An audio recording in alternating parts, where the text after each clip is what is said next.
The winners is Wall Street, $140 billion. Nancy Skinner, does the federal government have any business telling Wall Street what kind of salaries and bonuses it can pay to its executives when they make a profit? Who, stated differently, yes. who knows more about salaries, the federal government or the people that produce wealth?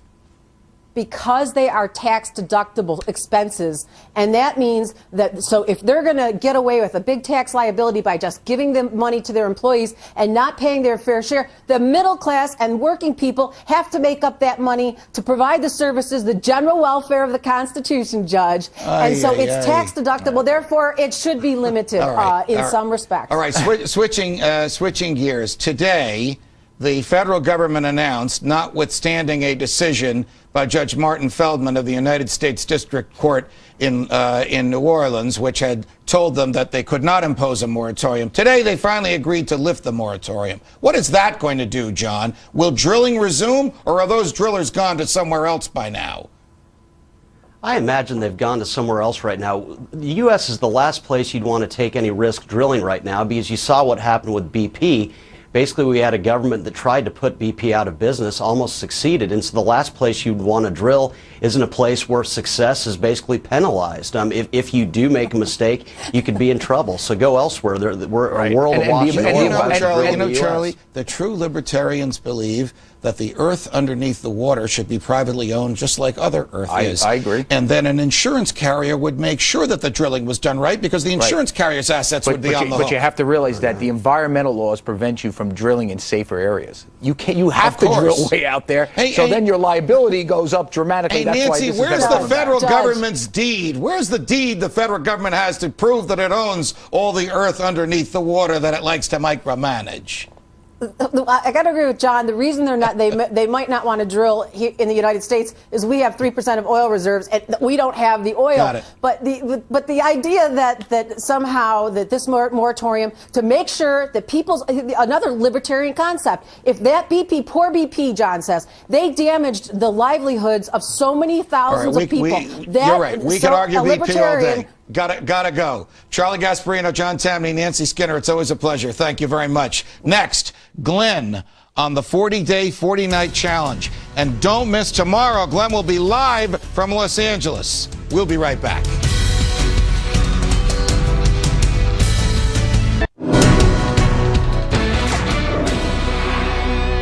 Glenn recently hosted a program with a studio audience of Americans who took his 40-day, 40-night challenge. They had so much to say, we kept the cameras rolling after the show, and the audience turned the tables on Glenn. You got to see this. And they asked him questions. Take a look.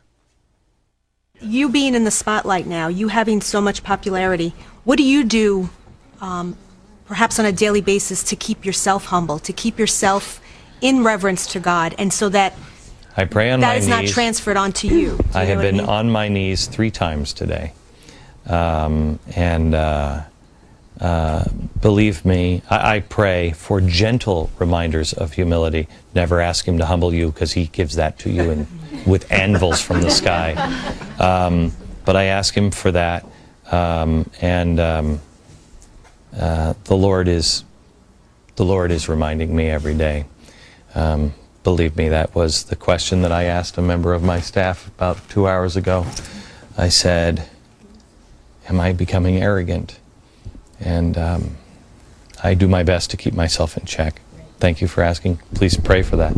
Phyllis. There's defining moments in everyone's life. For me, when I was young, it was Kennedy being shot. Then it was 9/11, which I survived. I feel like there's a guardian angel surrounding me all the time. I've been so blessed, and whenever I'm going through the most difficult times in my life, I just say the Serenity Prayer, and I know that everything will be okay, and it is. It will. It will. Thank you. Jean. Have you ever war gamed? I mean, with what's going on in our country? Yes, Jean. I mean, I war game for a living in many ways, and I have some of the best war gamers available. I mean, I've war gamed with people who have war gamed for the Pentagon,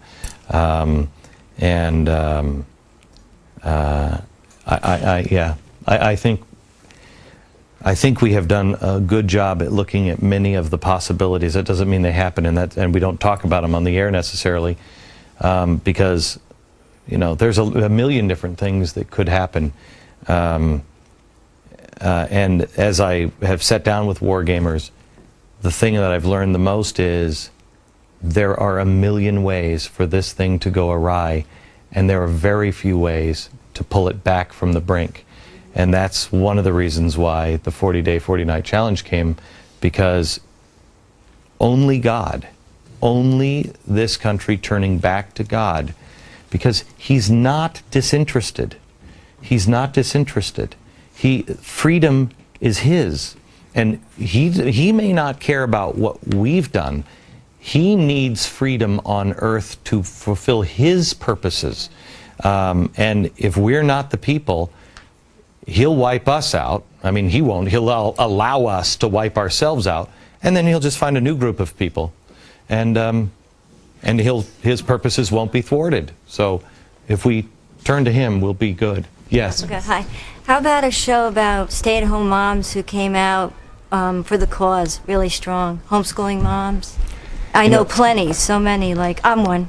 I was a homeschooling mom, just comfortably, quietly. Good for educating my children for 17 years. I tell you what, we may do a show on homeschooling, because my wife homeschools, and she just started. And I have seen the courage that it takes from my wife. She is a humble woman, really smart, but she's grown up with a society that says, oh, well, no, you need a teacher to do that. And she's terrified that she's going to teach the wrong things, and she's not smart enough to do it or whatever. She's had a hard time, because psychologically it's tough to convince yourself that, yeah, you can do it. Yes, okay. I feel like one of our greatest treasures are our seniors, who are just enjoying life and doing all the fun things, and they could be doing so many things. Can I tell you something? Is there any program could be done to activate them? No, there's not a program, but I'm about to start one. Not an official program, but a challenge, because our greatest resource are the people who have retired. And, you know, moms may be so busy just trying to keep both incomes going, and they can't educate their children. Well, grandma can, and so can grandpa. And we must get them involved. You guys went out and you earned money, and you did it all, and you fought, you did the right thing. You fought in Vietnam. These losers didn't. And here they are again coming to the plate.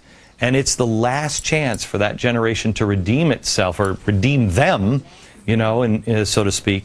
And honestly, our families are so strapped that many can't teach their children because they can't stay at home. But I would have killed to have my grandparents teach me school. I mean, the best memories of my life are with my grandparents. Thank you, guys. Thank you. Ahead on the program, the roots of the 40-day, 40-night challenge, and we'll be right back.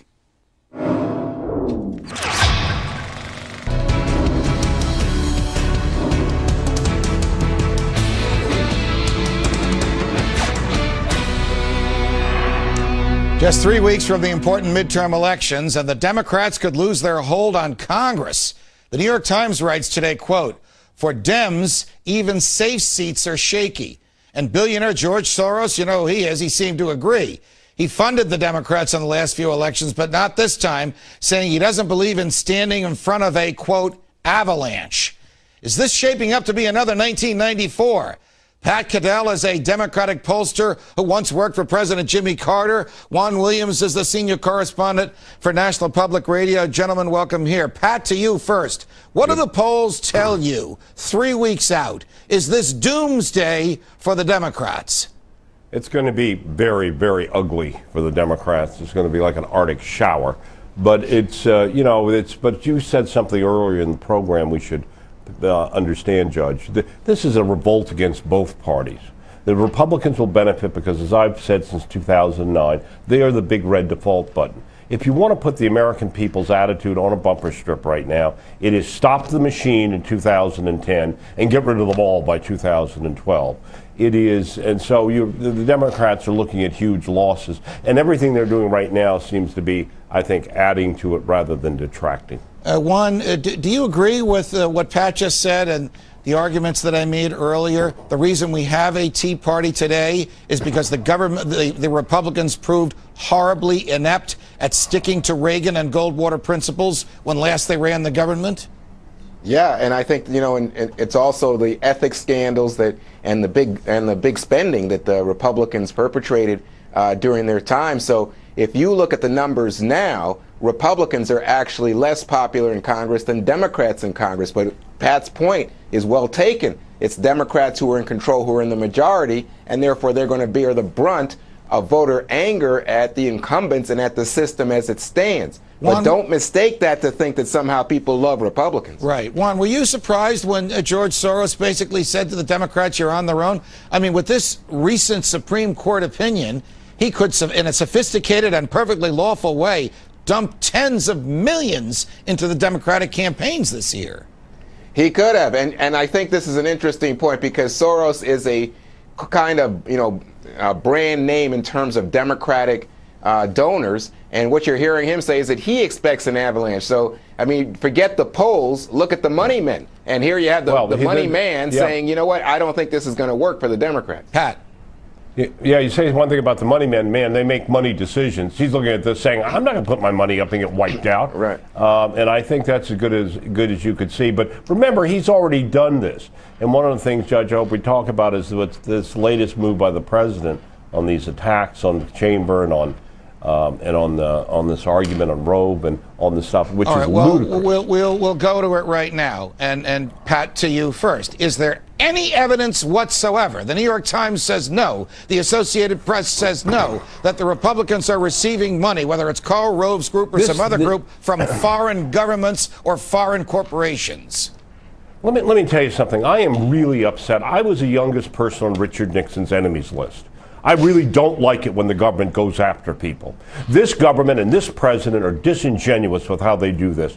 They made up a charge which is almost McCarthy-like. You know, for a campaign his that took so much money that was not reported, and some of them may have been reported. But for a president who's responsible for blowing up public financing, which he did, presidential public financing, when he had agreed that he would abide by it, and then when he found out he could make a lot of money, he backed off it to the applause of much of the press. This is unbelievable. But these attacks, this demeaning of the presidency, they are demeaning the presidency. He is attacking smaller people, accusing them of being crooks and other things. I haven't seen this since Richard Nixon in 1970. Juan, I'm going to guess that in their minds, the reason Vice President Biden made these attacks is to generate enthusiasm amongst the base. Will it even work with their base, where there's no evidence for it whatsoever? No, you know, this is interesting because I think I have a slight point of difference here with Pat on this. I think that the charge against the chamber is specious because, you know what, they're talking about supposedly foreign contributions because you have companies that are based overseas that pay dues to the chamber, and it's a small percentage, and therefore they say, well, some of that money may get commingled into money the chamber uses in its political activities. I think it's bogus. But here's what's not bogus, Judge. What's not bogus is that under the new campaign finance laws, there are certain groups now that can take money anonymously and put it into candidates. Right. And we're seeing a lot of money coming in on the Republican side in just that way. Right. I'm sorry, what'd you say? They did on the Democrats. Look, this has been going on. I'm with you, Juan. We should disclose everything. This has been going under the law, going on for a long time. To get up and say, oh, it's them, when the Center for American Progress, speaking of George Soros, all the Democratic labor unions, all of these other groups in the last two cycles have also been taking and hiding this money, which I think is wrong. Got it. But this is a species, but worse than this is those ads accusing people of mugging women in parking lots, trying to steal the democracy. None of that stuff is going to work. And attacking individuals. The Democratic people who put those ads together should know better. It's outrageous. Pat Caddell, Juan Williams. It's outrageous. Thanks for joining us. Thank you. Got it. How's the Supreme Court's next decisions? How their next decisions could affect you next.